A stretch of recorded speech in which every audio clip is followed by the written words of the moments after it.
Welcome back. Let's take a look at what's happening here in Nigeria. The controversy trailing the just concluded ward congresses of the ruling All Progressives Congress is still generating ripples across the country. Aggrieved members of the party are making strong accusations and counter-accusations about the conduct of the election. From Rivers State to Anambra to Imo and up to the north in Kaduna State, members of the party have been venting their anger on the conduct of the ward congresses.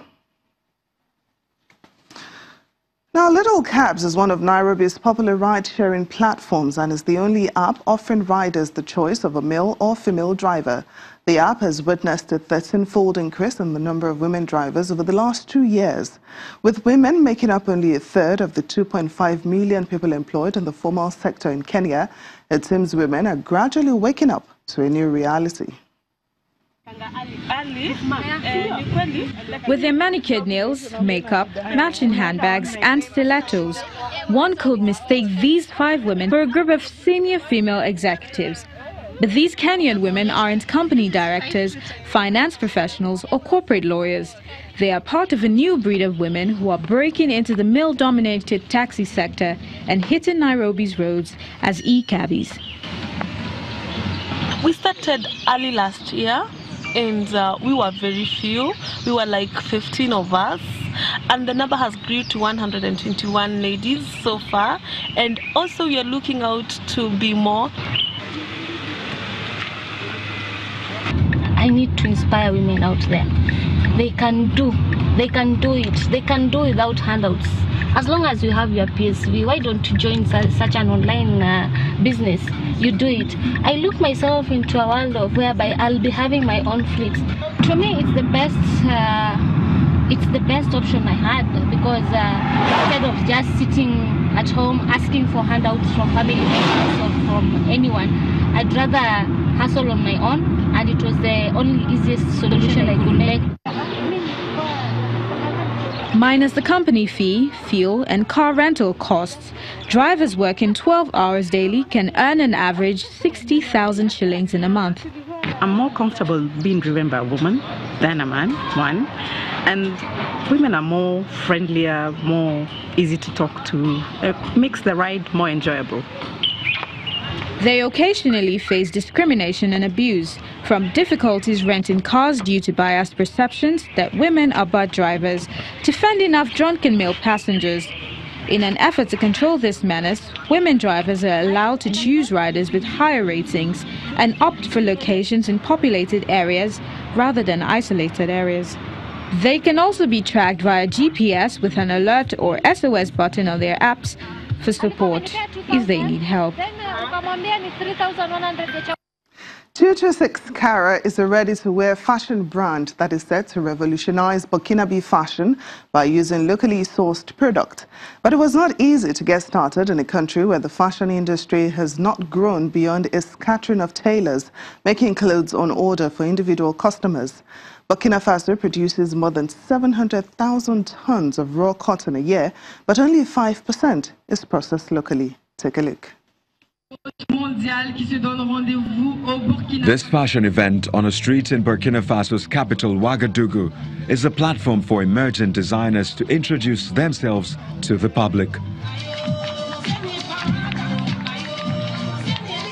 The audience was made up of hundreds of local residents who gathered to watch models strut down a street that transformed into a catwalk. With the theme Colors of Africa, the event was an opportunity for designers like Raheza Kabore to be seen and take part in a fashion event for the first time. Raheza started out at the age of 23, learning to sketch as an apprentice to her mentor Sebastian Bezemo, one of Burkina Faso's most popular stylists. Then she started her own label, 226 Kara, and now makes men's and women's ready-to-wear and custom-made outfits using a combination of African print and Fassa Denfani, Burkina Faso's national cloth. I took the time to save money. I deprived myself of a lot of things for maybe 2 years. I saved everything I earned. At some point, some people thought I was stingy and I didn't tell them. I knew why I did not want to spend because I had my plan. It was hard for me to get a bank loan, for example. I was not working and it was not necessarily what my parents wanted.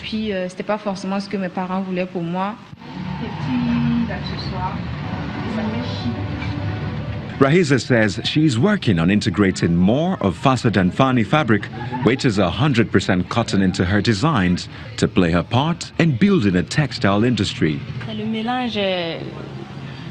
Rahiza's customers say they are drawn to her unique style of mixing traditional and modern designs. It's the mix of the modern and traditional, yes. And when I made my first model and wore it, people really enjoyed it. So I came back and made other models. You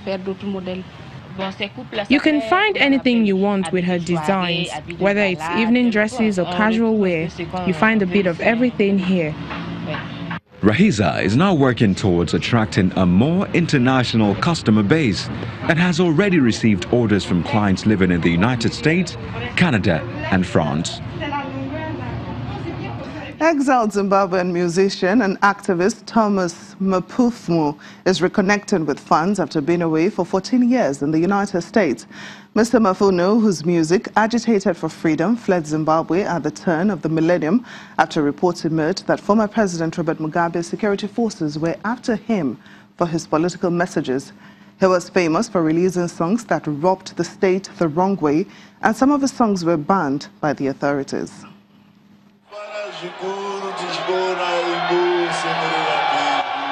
It's been 14 years since Zimbabwean musician Thomas Mapfumo worked up a crowd in his own country.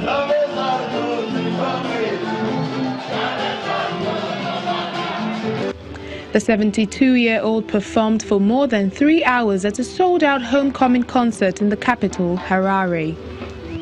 Mapfumo fled Zimbabwe after years of using music to agitate for freedom, first from the colonial Rhodesian government and then from Robert Mugabe's rule. Popularly known as the Lion of Zimbabwe, Mapfumo is considered the father of Chimurenga music, a genre that directly translates from Shona language as liberation music.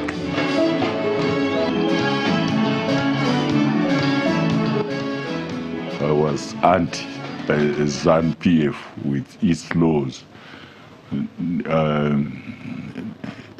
And the government was against me. They saw me as an